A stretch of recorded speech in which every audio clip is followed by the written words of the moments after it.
Welcome to the Fashion and Race Database Conversation Series.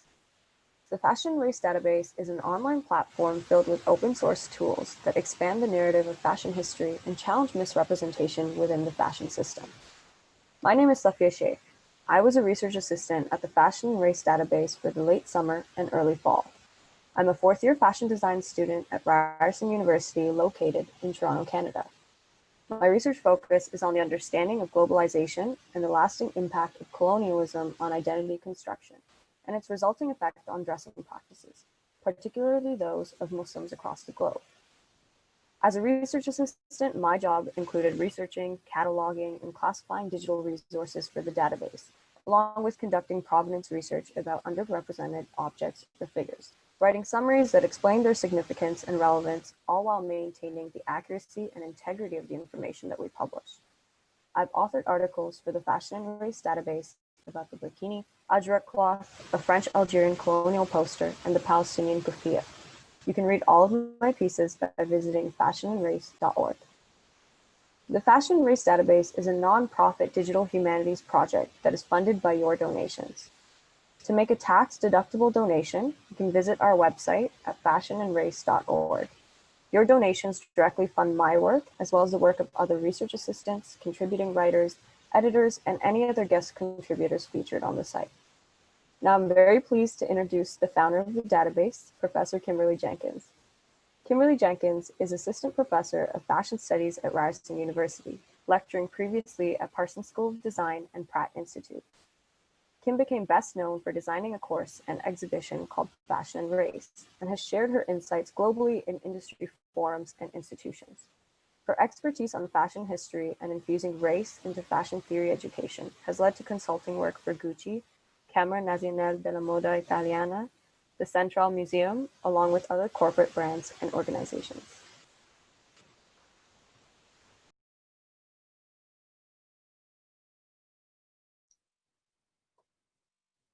Thank you for that introduction, Safia.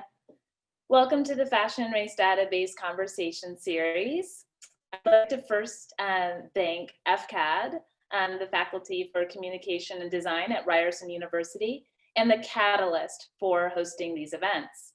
I'd like to specifically thank our title sponsor, Holt Renfrew's H Projects, which carries a mandate of connecting consumers, causes, and communities to inspire a new generation of purposeful luxury and drive positive change in the world.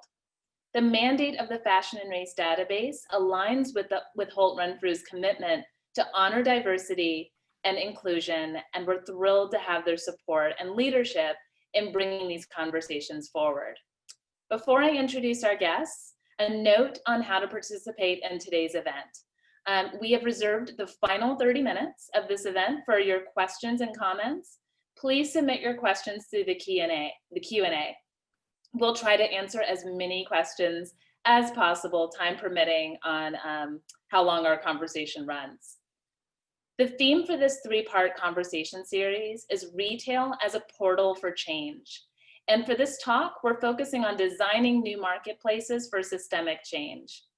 The work of today's guests presents a model for social innovation in the retail sphere, and we are so grateful to have them here with us.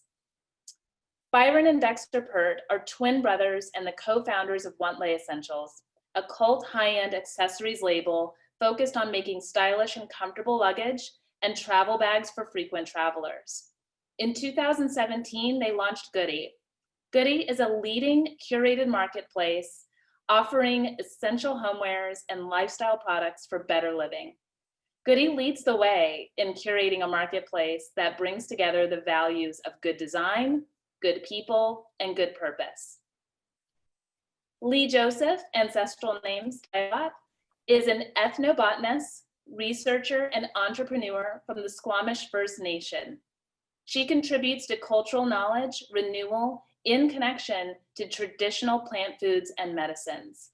As founder of Squalin Botanicals, Lee brings together indigenous science and self-care rituals, crafting skincare experiences grounded in the natural world. Squalin, pronounced Squalin, translates roughly to heart or essence of being in the Squamish language. This name honors the inspiration behind the business, which is about building connections to the land through working with plants in a way that feeds one's heart and spirit. Squalin has been featured in Elle Canada, Flair, En Route, HuffPost, and Chatelaine. Learn more at squalin.com. So I'd like to begin our discussion. And first, I think it only makes sense that we kind of start out with your, just a brief discussion of your background, where you come from. And to frame that, one thing in studying both of you, both the work of all three of you, has been the importance of storytelling, the role of home, space, and place. And so I'm hoping to kind of use that as a framework in introducing our audience to what family meant to you, your cultural upbringing, where you came from, and how it kind of leads into these new marketplaces that you've created. So I'll start with GOODEE.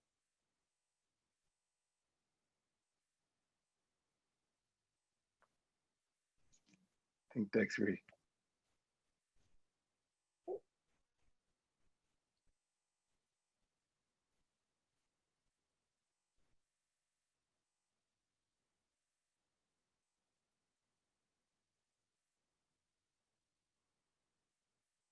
We're just having trouble hearing you, Dexter. Maybe I'll get started then. Can you hear me? Yep, perfect. No, it's all. It's the power of having two of us, and one of us could take over if there's technical difficulties. I'll give a quick introduction, but first of all, Kim, thanks for having us. It's a pleasure to be here with all of you, and looking forward to a really nice discussion with Lee and the group. Dexter and I we're both calling you today from Montreal, so we're Canadians. And we live in the same building. We're separated by about 200 meters right now, for a multitude of reasons. I was recently traveling, and unfortunately, fortunately, I'm on a quarantine right now, and on the second last day of my quarantine. So I don't get the luxury of being together with my twin brother, who normally we're kind of inseparable. But we grew up in Ottawa to Jamaican parents who came to Canada in the late 50s and early 60s, and we were born in 1972. So our experience in Canada and our upbringing has been, I don't want to say a typical, but a very multicultural Canadian upbringing in the nation's capital. We were from a very young age able to travel and see a lot around the world. It definitely enlightened our senses. We're curious beings, the two of us. And our travels, which we took together with our parents and then independently afterwards, has in many ways informed how we see the world, how we see a marketplace, and the opportunity to bring not only ideas, but stories and people together into one central place to have conversation, to share opportunity, to share trade. And it's really exciting what we started. I mean, it's a continuation of the work in some ways that we've been doing for a couple of decades now in the industry. Okay. And then Lee, I'll jump over to you. Sure. So I'll just introduce myself in my Scotish language first. So Lee Joseph, Queensna, Tanachan Tala, Scotish Ophomeo, Aunwanaxton, Squalowin, Eochtin Sequatal. My name is Lee Joseph, and I come from the Squamish First Nation. I'm located on the west coast of British Columbia, about 50 kilometers north of Vancouver, and I'm calling in today from my home territory. I grew up outside of my territory on Vancouver Island in Victoria, in the Saanich and Lekwungen territories. And so a theme for me through my life, I also come from an interracial family. So my father is Coast Salish and my mother is Jewish and English ancestry. So a theme kind of right off the bat for me in my life is home, identity, and connecting to culture. And so the ways that I've found to do that in my life and in my own, healing as well as an Indigenous person in Canada, has been to connect with the land and to find ways to connect my own identity and my own health and wellness practices to my natural surroundings. And so when I guess my path in terms of my relationship to plants, to culturally important plants, started as a researcher. So I'm an ethnobotanist and a doctoral candidate in the field of ethnobotany, which looks at the cultural interconnections between people and plants. And just a bit of a further layer in terms of family and upbringing is what really got me onto that path about a little over 10 years ago, was thinking back about childhood memories spent with my great aunt and uncle in my Snuneymuxw or Nanaimo side of my family, so an Indigenous side of my family, and just really those memories of being on the land, nourishing ourselves, with foods from the landscape, and sharing in that safe space of family and language and culture really came back to me when I thought about the path that I wanted to take with both my research and with Squalwyn. And at what point did you decide to turn this into a company that was crafting botanicals?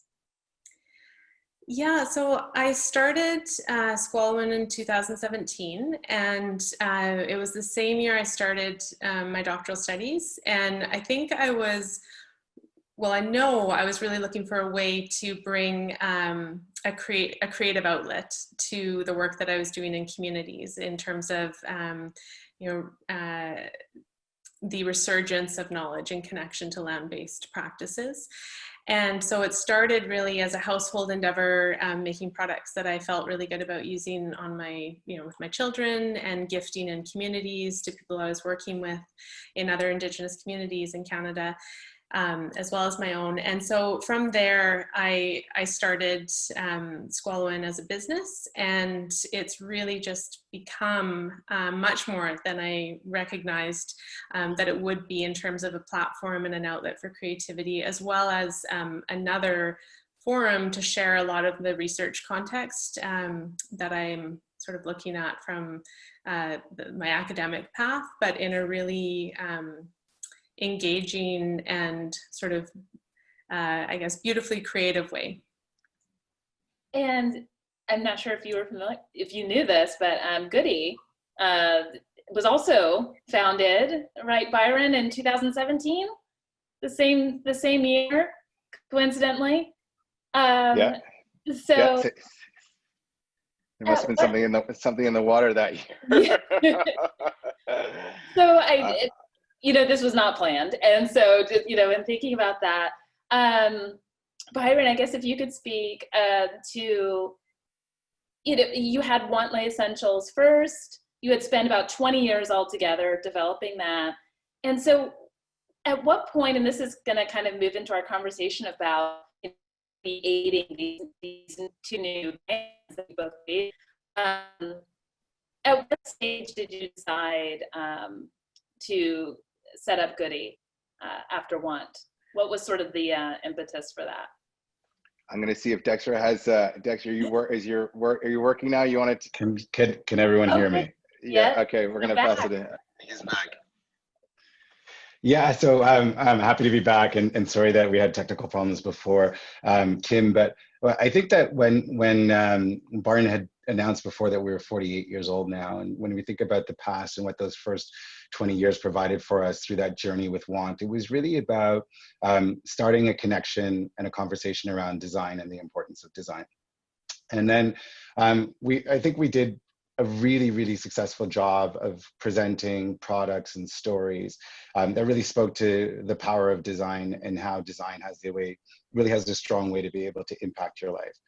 And then what we noticed in probably over the last 5, 6, 7 years was that although we were very successful in doing well within this space, we really saw that there was this disconnect between this sort of fast fashion element, people that were buying just for the sake of buying. There was this sort of high level of overconsumption, and it didn't seem like there was any way to make it stop, that people just sort of had this insatiable appetite for more, and the more was not necessarily better. And so Byron had spoken a little earlier about how we've traveled the world. It's been a sort of a function of what we do.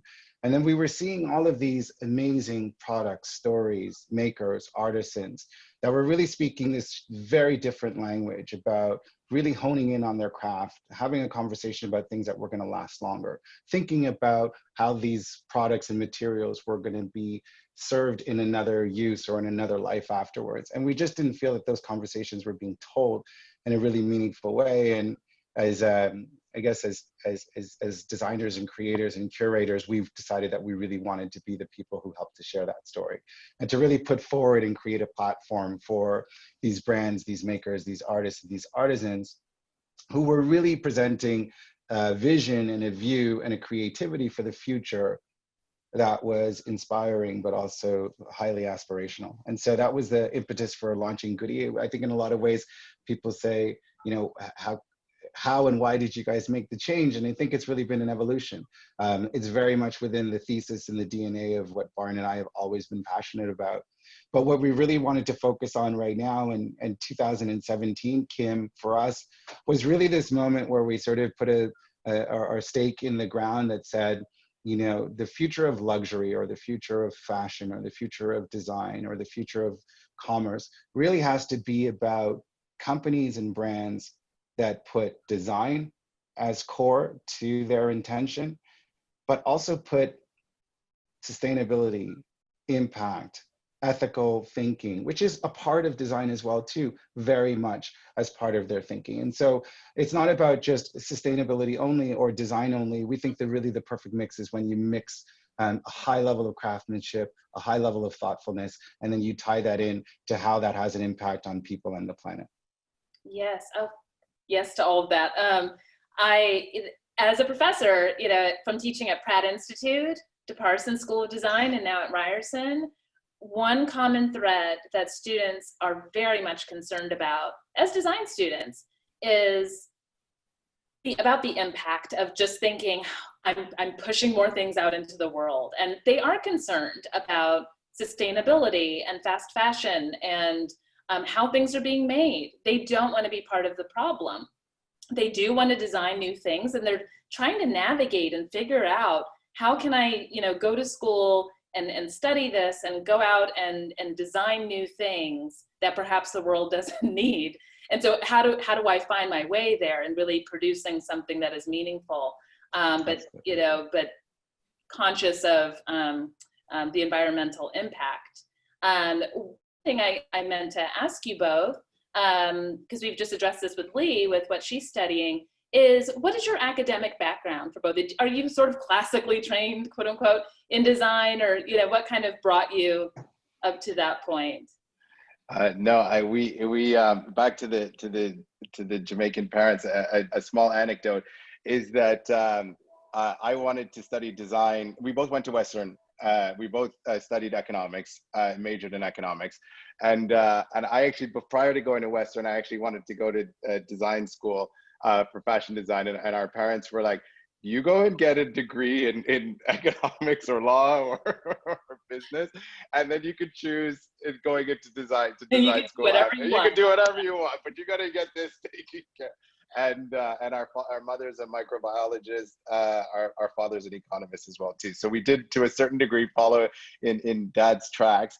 We went to the University of Western Ontario and had a great education. And to be quite honest, from a very young age, I was talking about the curiosity before, but Dexter and I have very much we are embodiments of the left brain, right brain. We are hyper creative, but I think we also, which is interesting in the work that we do and how we see the world, is that we have a very unique balance of seeing the business element in design. And I think one of the things that we've had the ability to work very closely with a lot of designers over many years, and we've seen sometimes either the limitation where it's just wholly design focused and without that business acumen, or vice versa, business focused without the creativity, and to be able to for us to work together as an individual, but then also feeling very blessed that we have the superpower of the two of us together that tend to work and create and think about business in the same way. We start to analyze the market. We're looking at what consumers' needs are.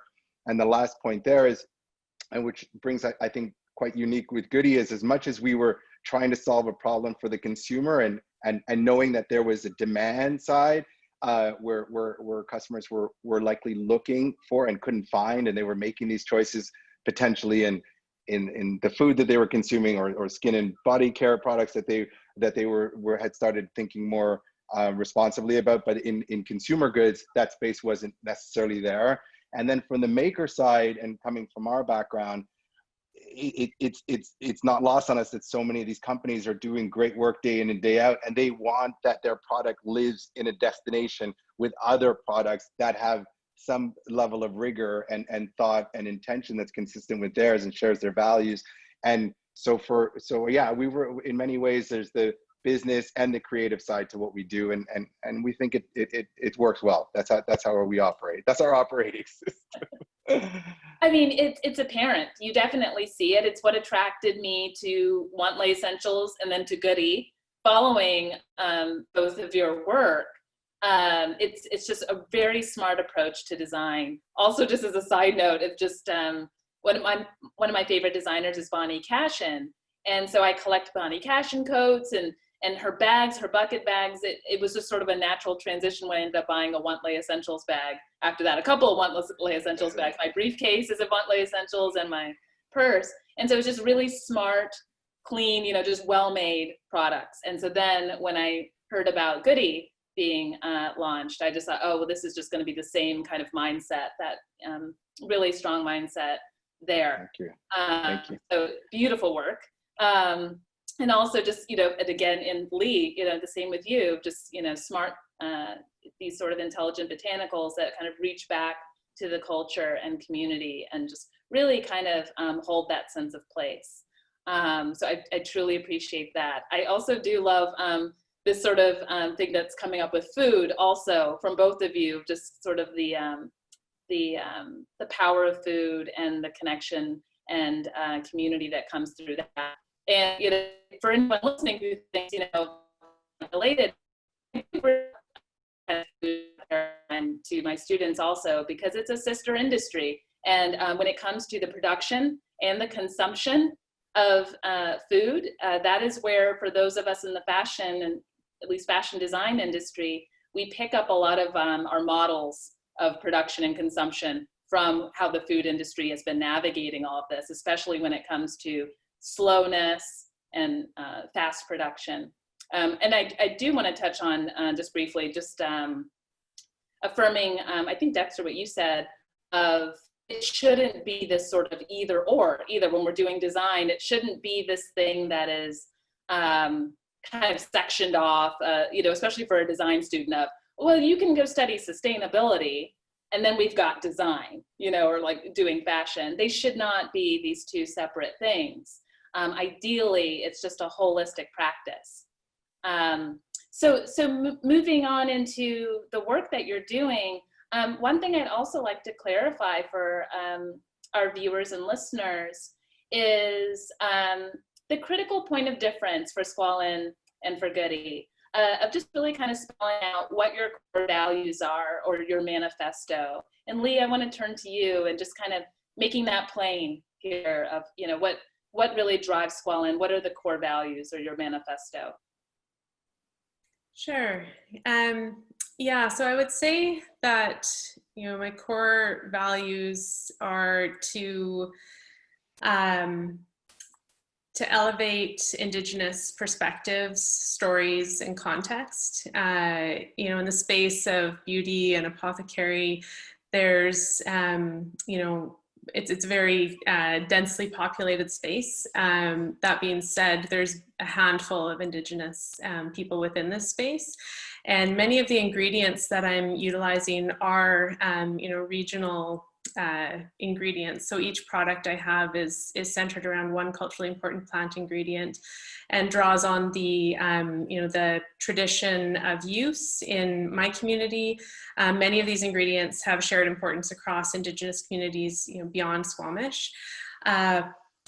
And so built into that, I feel and carry the responsibility of my cultural teaching from community members and family. That is, that I have a responsibility to do this in in an ethical way, in a way that gives back, and in a way that considers how to share this context, but also to be respectful, to my culture, to my community. And so it's been a really excellent way to look at sharing stories and perspective, bringing in other Indigenous people from my community and neighboring communities who are doing this work of reconnecting to culture, whether it be through language revitalization, or in my case with culturally important plants and land-based knowledge.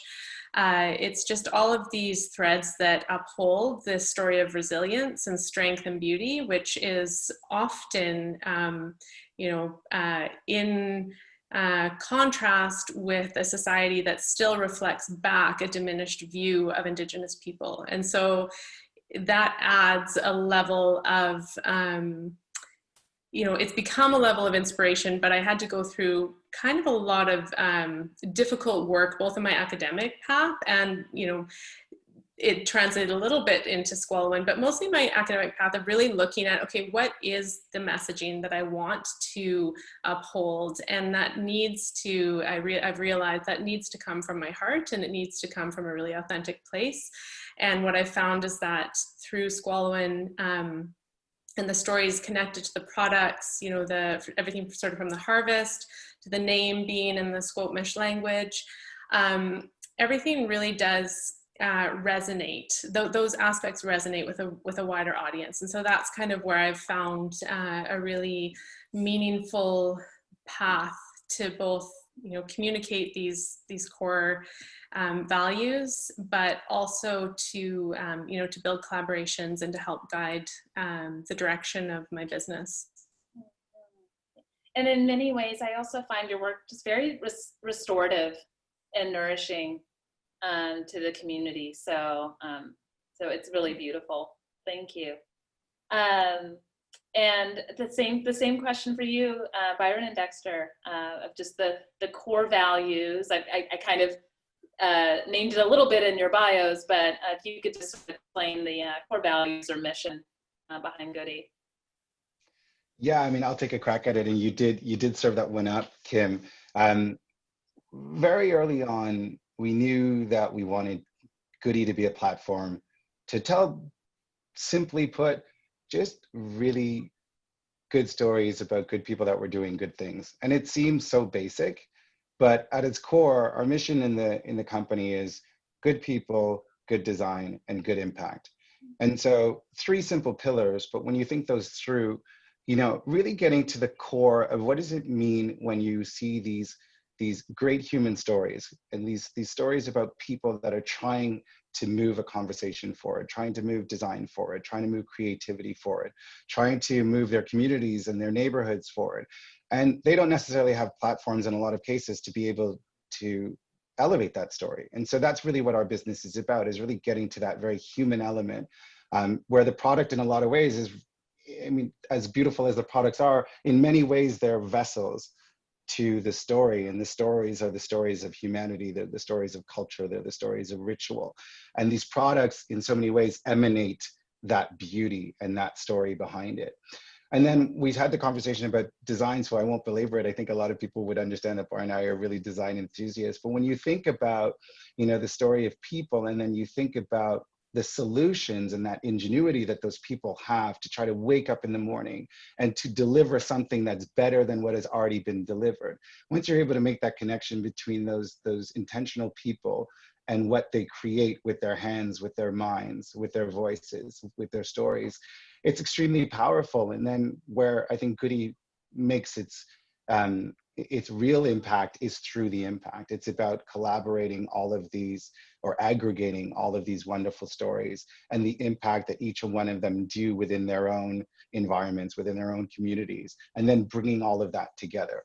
You know, I would say, Kim, that our business in a lot of ways is a passionate initiative for Byron and myself, but it's also us trying to prove out a model that you can do really, really good business, but you can do business under a mission or a value set around very good people that are designing well and having impact in the world.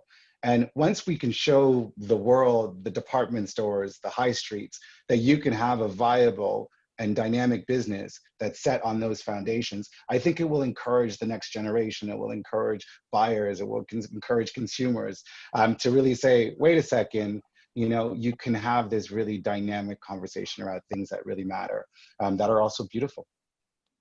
And that is why I have you three here today. That's perfect. Byron, do you have anything you want to add? I think he did. He played double duty on that one. Good sit.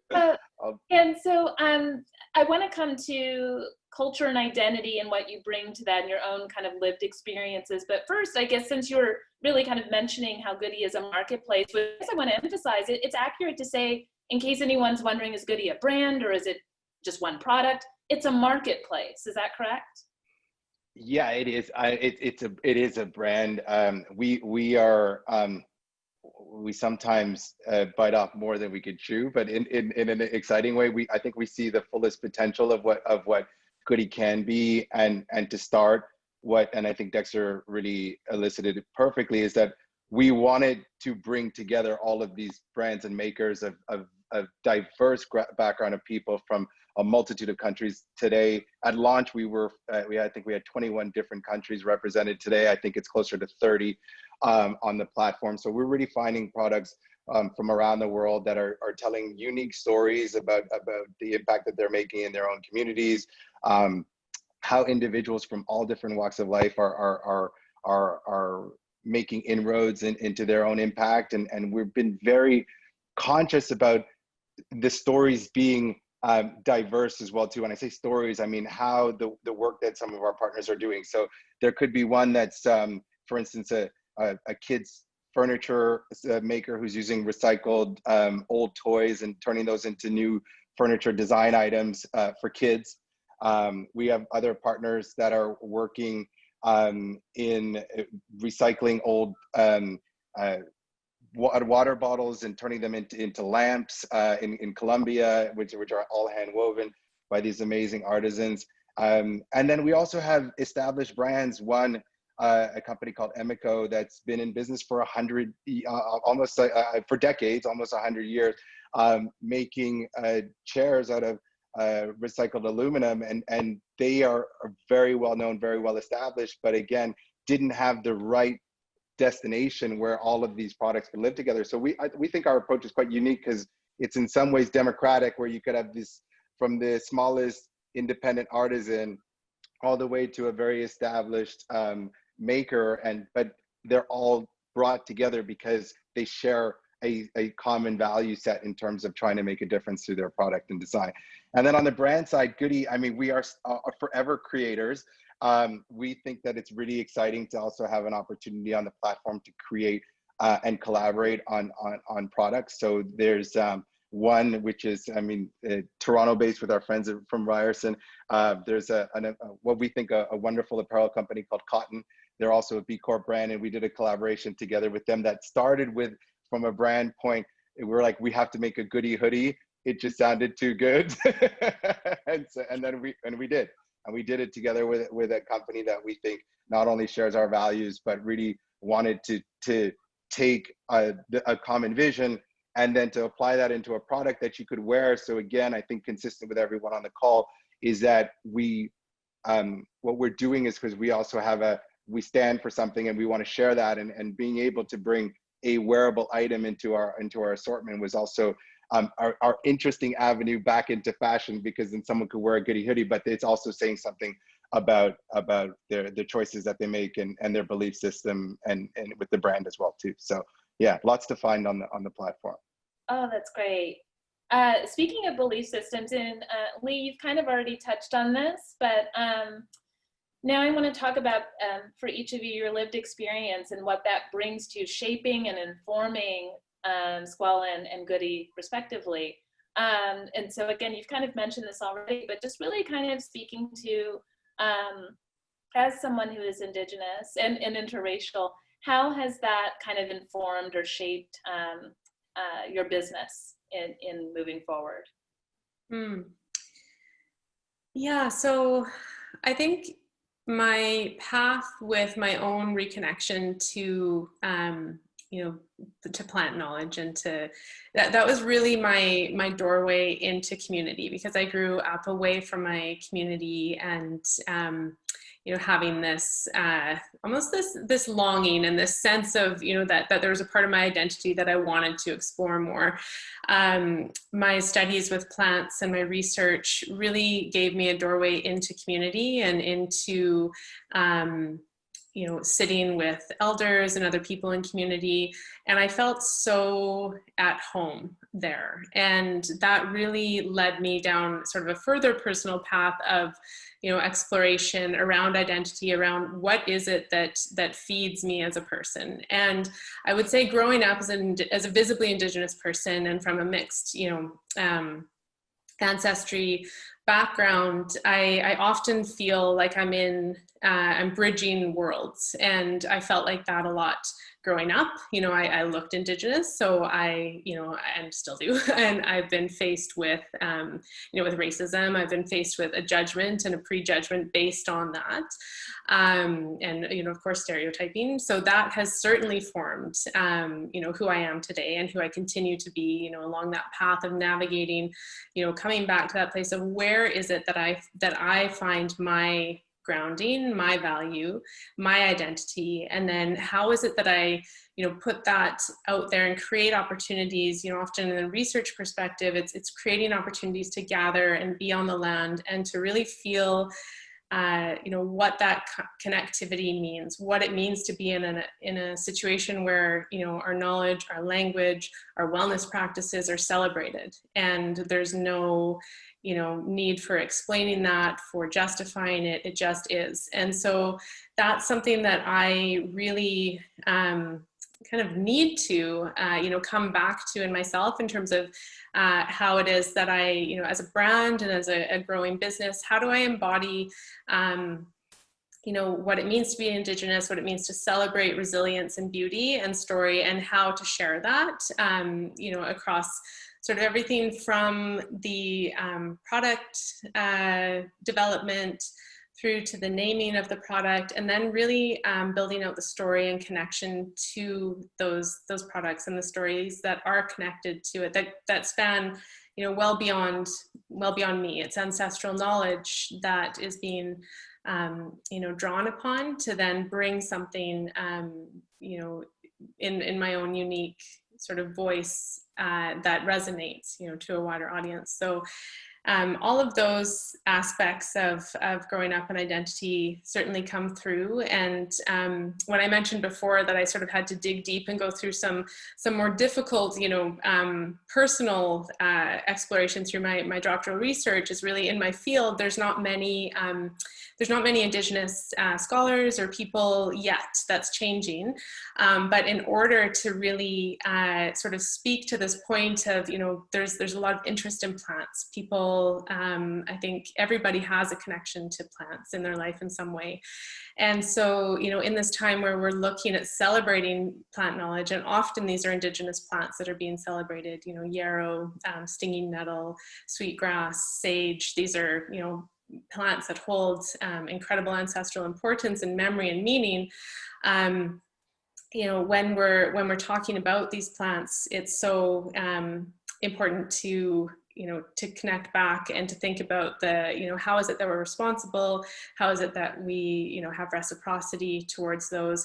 And then, you know, in my studies, it really necessitated going outside of my field and reading across Indigenous studies, reading across health, you know, literature, and really seeing the gap that still exists in terms of Indigenous voice within those spaces. So that's really one driving factor in this business, is how to continue elevating those stories and perspectives at the same time as honoring the impacts on this knowledge, and at the same time as honoring, my ancestors and my family members who have struggled and who have fought to hang on to their knowledge and cultural identity. And so that's kind of where I find myself today, is in a stronger place with that, having gone through, some more difficult exploration and sort of facing some of these aspects of what it means to be Indigenous in Canada, but also, a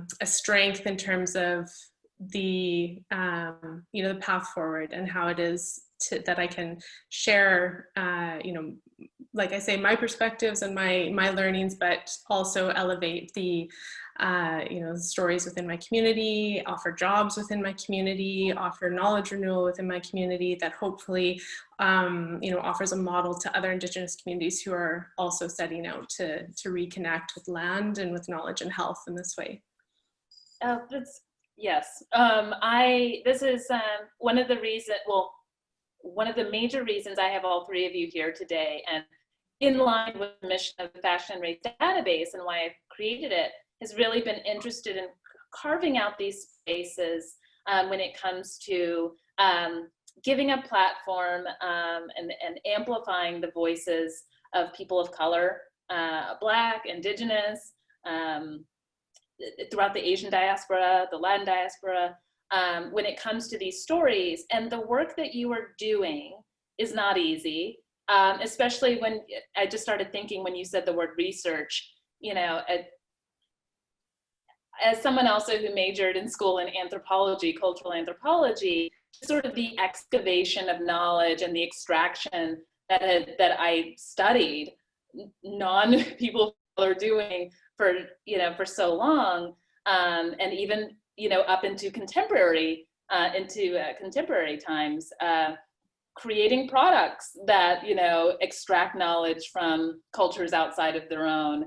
I just feel like it's about time. I really was excited to have you here because of your close proximity and connection to the culture in doing this, really leaning into your authority and researching through this, creating it.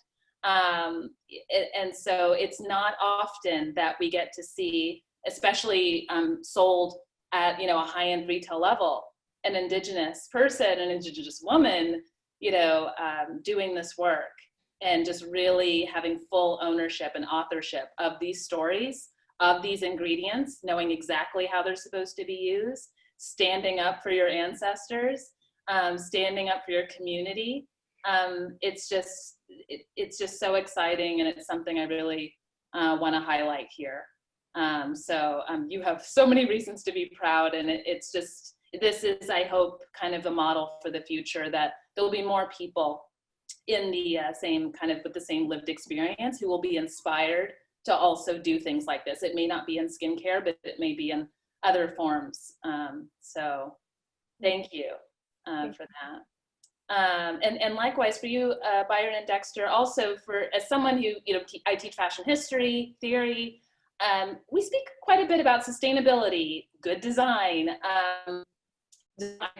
I've taught design history. And when it comes to retail models or new business models in fashion, especially that is concerned with sort of a more positive ethical model of design and fashion, more often than not, I've seen very few people of color in the position of power, the founders or, the people who have created and run and direct these initiatives or endeavors. And it's usually just sort of people of color being helped by, just a brand that does not look like them.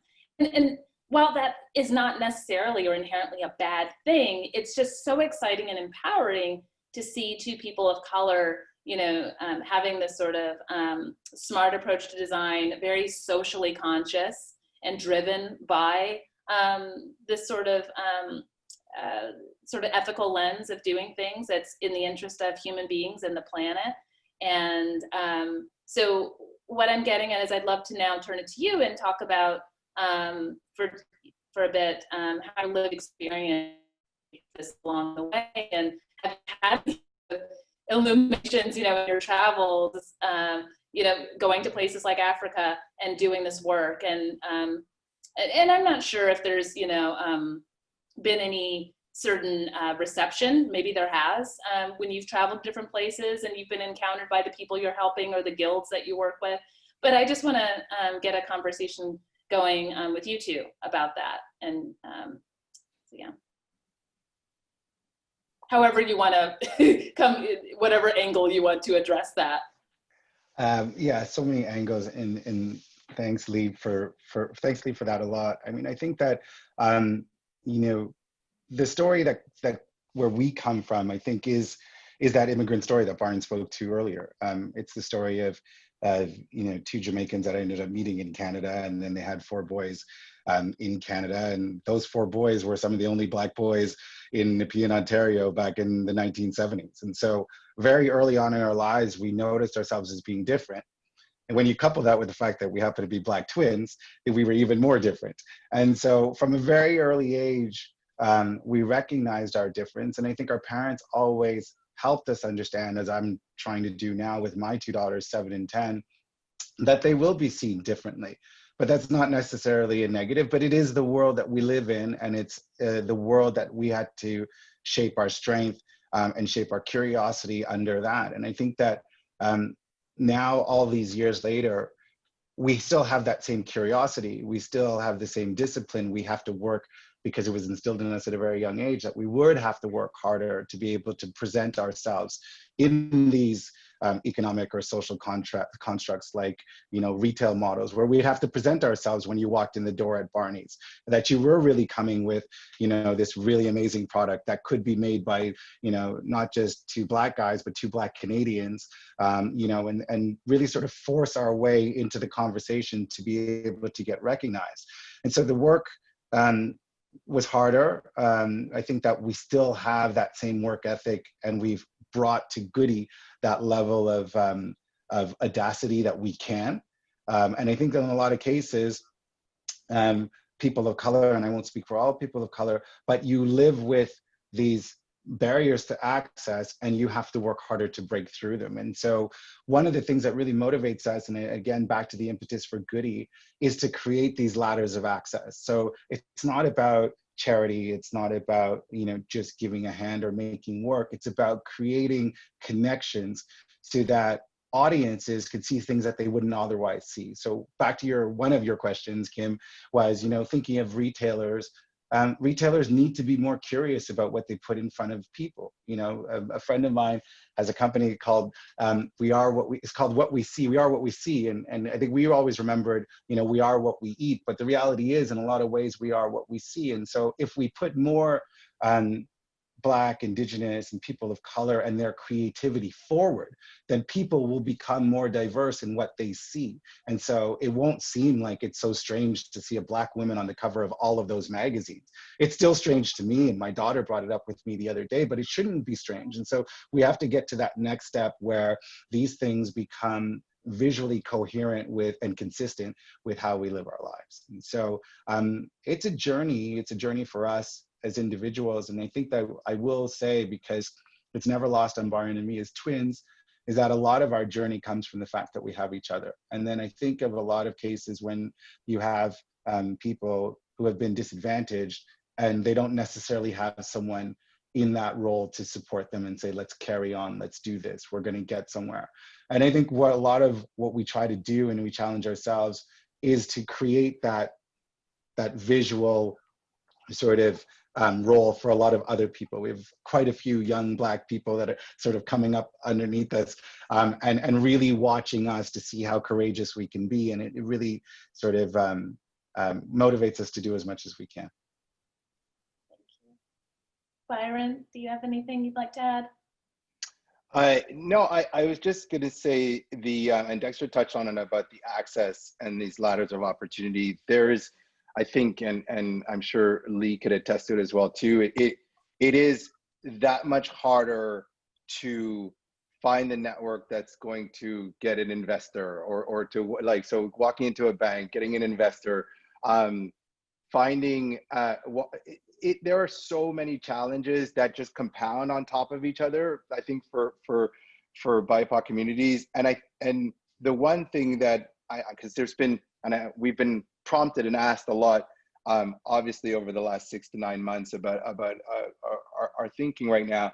And I think that while there's a lot of statements and a lot of engagement, one of the real difference makers is truly giving people a true opportunity to get access, to have opportunity, and to build that space.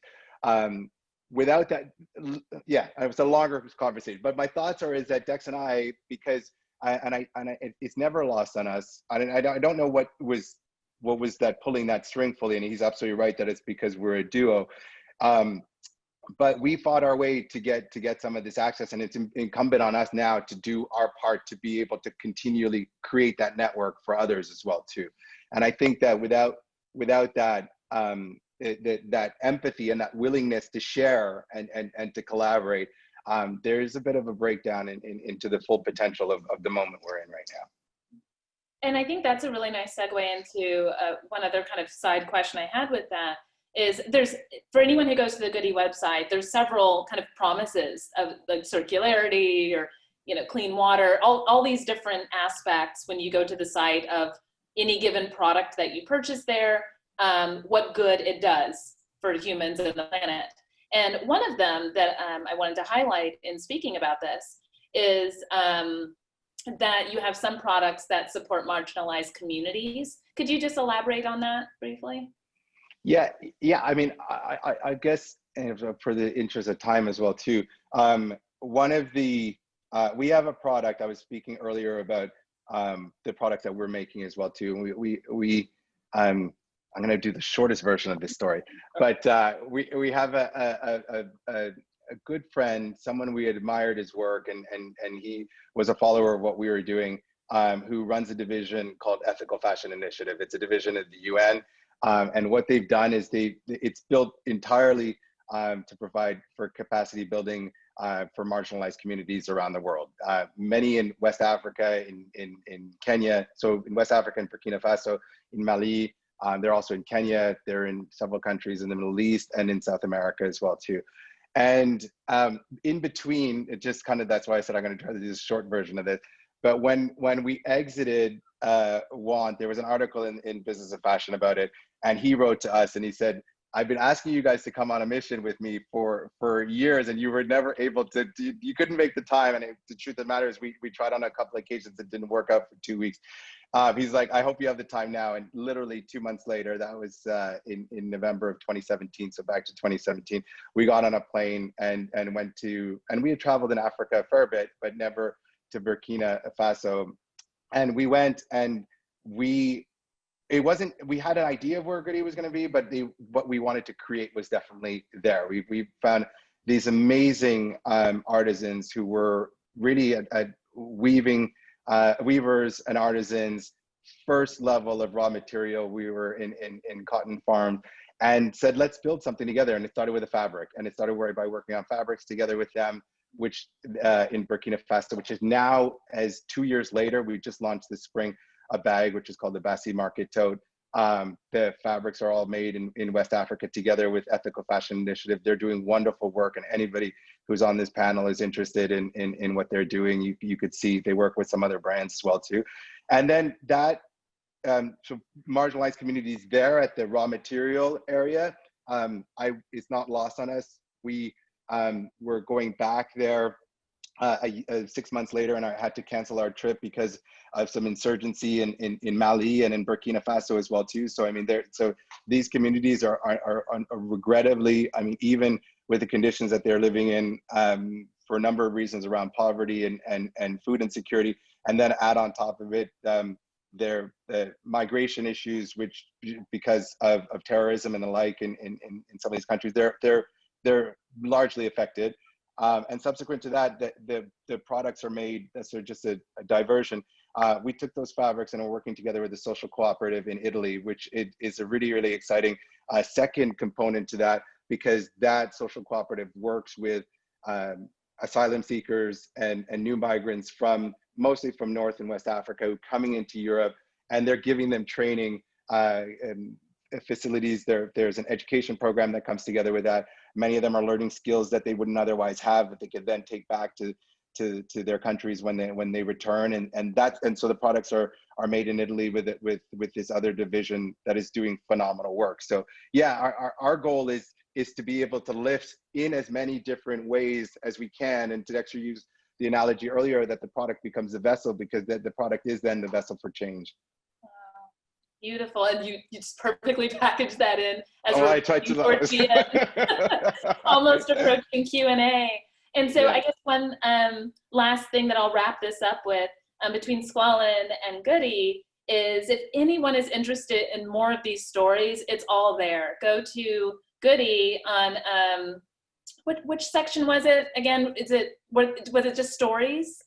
Stories. Where they can read. Okay, yeah. stories. So, yeah, goodeeworld.com, and then in the stories section, you'll see many, many stories, all written by a team of editors and contributors about some of these amazing products. So that it's a really powerful part of the experience.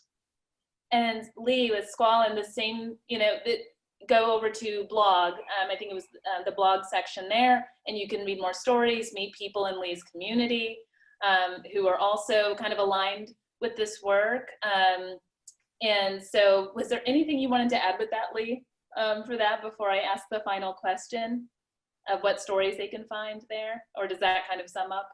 Yeah. On the About page, there's also a short video collaboration I did with a filmmaker who's a friend that also gives a lot of context for Squalin in terms of kind of the land that we're based on and the connection there. And you can also find Lee's process there. You elaborate on the process. So that is much appreciated as well, the process for the products. So my last question for the three of you, and this is a question that I'm hoping to thread through the remaining talks of this series, is in terms of systemic change, if you could offer one suggestion or pose one challenge to the existing landscape of retail, whoever wants to throw it can be brief, or if it's one word, or if it's just an idea or a concept. I'll go first. I'll say be more curious. I think that that's what the world needs is more curiosity. I have to say to Lee right now that before this panel, I wasn't aware of your work. And I think that now more than ever, it's important for people, and we dig every day for amazing stories. And I think now more than ever, it's time for people to be more curious, to look deeper, to find these really great stories and great narratives and great products. And so I'm so grateful that we had the chance to be on this call together, Lee, and I just wanted to say thank you. Thank you so much. I've completely enjoyed listening to the context and perspectives that you've both brought, and I think curiosity is a really wonderful entry point into this, because often in my research, in my business, it's how do we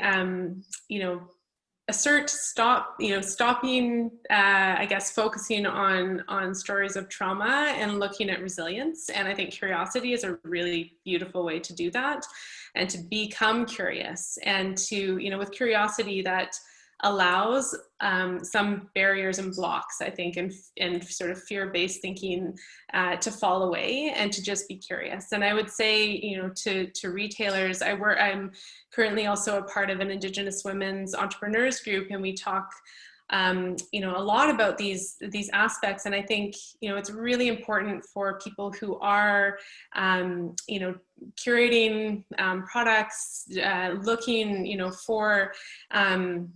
for different products to sort of put on shelves and whatnot, to really value knowledge and to value context.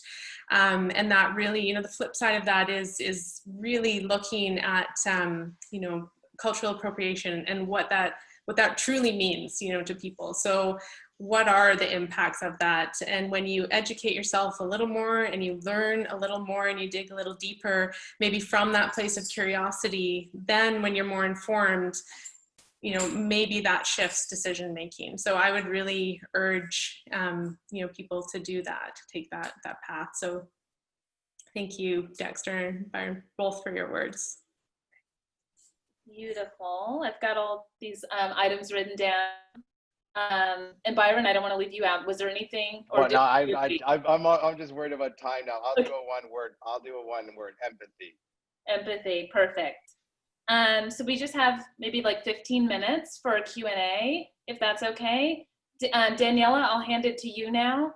Because I saw in the chat we have many questions, so we'll just see for the sake of time for our guests what we can do.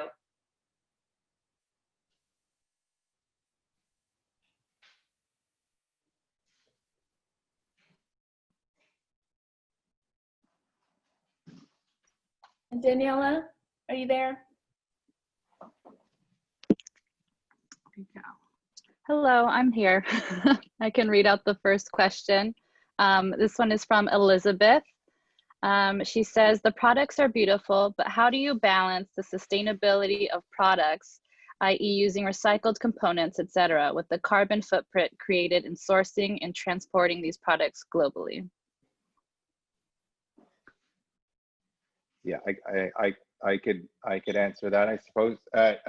Yeah, it's a great question, and it's something that obviously our team deals with day in and day out. And one of the things that was actually interesting that early on that Kim asked about the business model, and originally we actually had set out to build this as a dropship model for anyone who's familiar with that thinking. And when someone would make a purchase, that it would only be shipping one good directly to that person who made that purchase. And in the end, what we decided to do was to look more holistically at how we're shipping goods and then the impact of consolidated shipments. And as I mentioned before, we have goods that are coming from around more than 25, close to 30 countries around the world. And there is an important balance between the environmental impact and then the societal and community benefit of being able to provide trade and access to new markets. And one of the things that I was mentioning before when speaking about our partners in West Africa, for instance, what we're doing by being able to bring their products into a new market is a lifeline for many companies around the world, especially when you're artisans and makers. And while there is a balance between, of course, we're going to find stories, and we were all just talking about that curiosity and finding things that are local, our approach at GOODEE is to really be able to give alternatives in a different way so that people could discover products from around the world. And that does have a component about how we ship, and that is all worked into our considerations with the company as well too. I hope that answers your question. But I think that it becomes more and more interesting for us to look far and wide and to be able to bring products from around the world, not to then look at it in a different direction, to be able to limit the opportunity for some of these partners from building a global marketplace as well. Dex, I don't know if you want to add anything. No, I'll let Lee answer.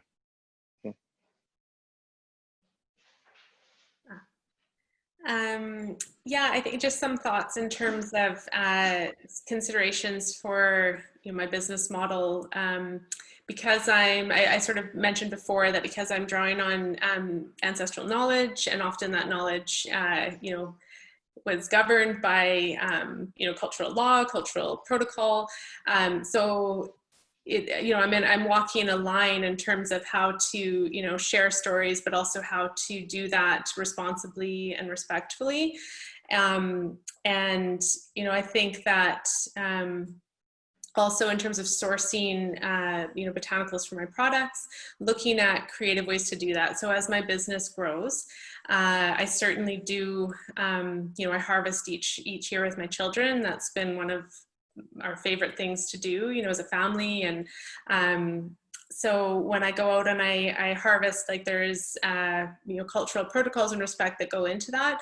As I start to expand and partner with you know, friends who are organic farmers or people who have native plant nurseries, so as to not put as much pressure on wild plant populations, it's a really great exercise to look at having those conversations for how to do that in line with, you know, the cultural sort of framework of my business, to maintain, you know, both that quality of the product, but also the, you know, the sustainable and ethical engagement with the, you know, the plant ingredients that are going into each product. So that's something that comes to mind for Squalwyn.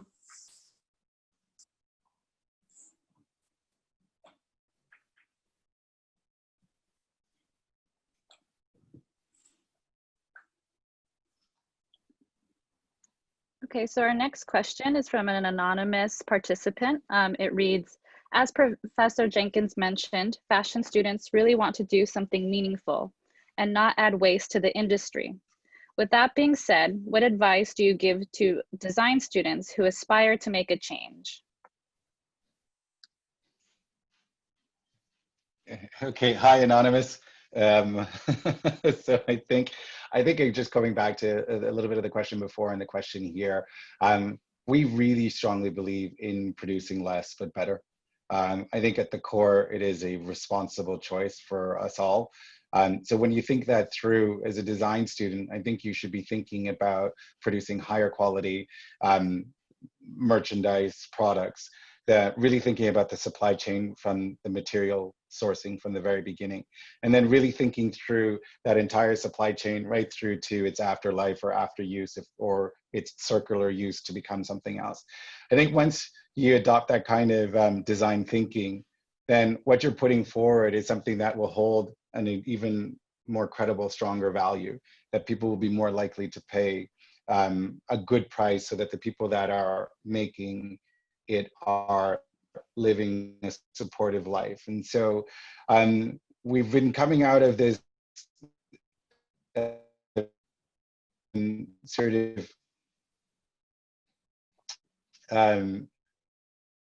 high consumer half a century, where what we're trying to do is try to sell new things to people all the time. I think there is a counter current that's really important for the design students of the future to really think about in a really meaningful way, is about producing something that actually has, and I think will be better for the makers that are making it, and it will be ultimately better for the consumers to be able to have things for longer.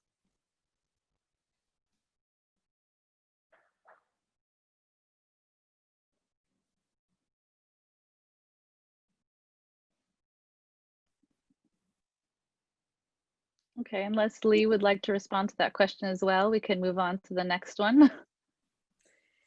Sure, we can move on. I feel like that was a great answer. Okay, great. The next question is coming in from Rachel Fenderson. She says, Brian and Dexter, big up Jamaica, Aki and Saltfish all day. Hello, Lee. With the way 2020 has been shaping up, have you all pivoted in your approach in reaching consumers due to social distancing? If so, what recommendations do you have for designers to have continued success in the current state that we are in? Yeah, well, I guess we'll take that one first, but I'm anxious for Lee to probably tackle that one as well too. Look, there is no question that I think, and how Kim approached it from the beginning, I think we all lead our businesses with story and togetherness, and there's no question that there has been a heavy impact on the fact of not being able to meet our consumer in the real world. In the fall, we had a physical pop-up in New York, which was wonderful, because if you're sharing stories about product and meeting and the heritage and the ritual of how things are made, of course, it's the best scenarios to do that in real life and in person. So there is an adjustment, but at the same time, I think back to the storytelling angle, is that I think right now more than ever, there's two, well, I would say there's two things that are happening. One is that we're all looking for more security and comfort and safety, and we're finding that in our homes. We're finding that in our closeness and proximity to loved ones, and that's a natural behavioral yearning, I think, on one side.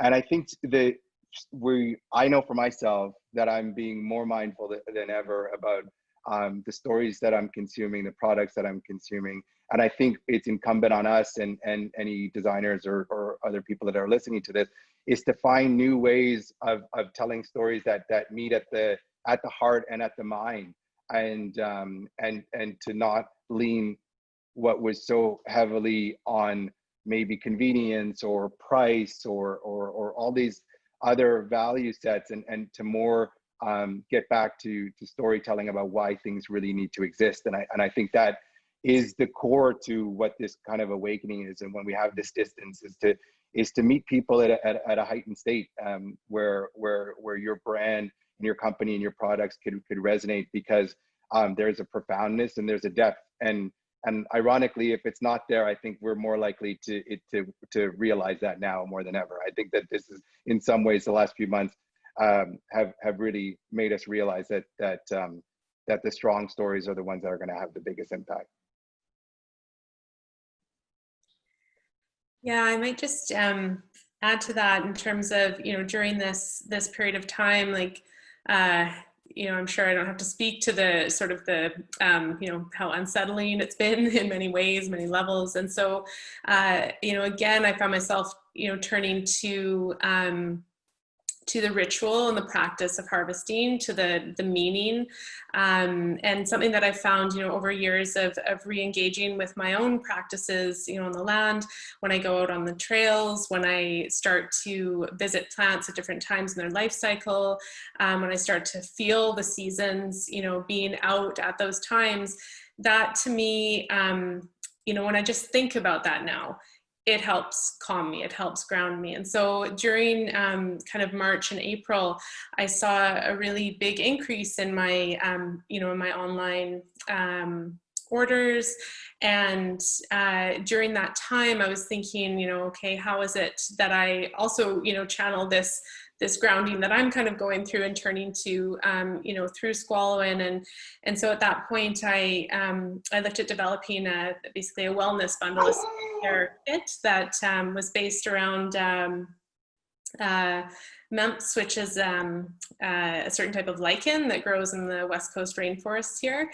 And it holds a lot, a lot of antibacterial, properties, but it's also really an iconic plant that you would see, if you're traveling in the land in this region. And so, that wellness kit contains a hand sanitizer, like a gentle hand soap, and a calming room spray. And so those items were offerings that it was a way for me to feel, that I was offering something, within the context of the time. And also, something that I was able to ship to various Indigenous communities and, community partners that were looking for these, items. But it wasn't, again, it wasn't the product themselves. It was the story and the context, and also for me that, that authentic turning to that knowledge and to that practice to help, find that grounding. And so I think that, during that time, during this time, it's also been a really amazing opportunity to really turn to the ways that, to photography, to visual storytelling, to really thinking about how to convey some of these core values of Squalwyn in a way that isn't in an in-person lecture, or again, like speaking at a market or a holiday event, those types of things. So